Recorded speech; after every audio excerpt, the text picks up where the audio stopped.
Ilang mga may-ari na construction company na sangkot sa flood control projects na hindi pa rin dumalo sa investigasyon ng Senado. Ito guys, panoorin natin ang buong video. Representatives, we want, Mr. Chair, if possible, I manifest that we invite them here or subpoena the owners, Yes. not these representatives, Mr. Chair, because there will be questions we'll be asking later that they won't be able to answer, Mr. Chair. They True. might tell us like, papaalam pa sa ganito, kakausapin namin. We need the owners here, the proprietors, Mr. Chair. That's correct, Your Honor. I think we made clear from the beginning that those invited are the owners or beneficial owners of these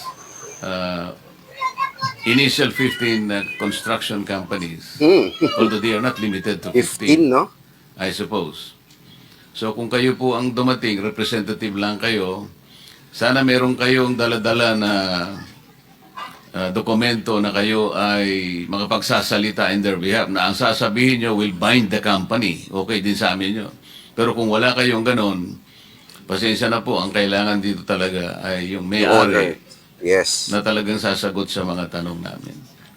Thank you. Mr. Chair, isa pa, sabi po ng DG po natin, Director General, meron po yatang 4 na pinadala na sa PINA pero hindi pa rin po sumipot. Grabe. What is the pleasure of the body in connection with those recalcitrants? Takot sila, I no? move, Mr. Chair, that we issue a warrant of arrest for these people Yes, who tama. refuse to attend despite the fact that we have already sent a subpoena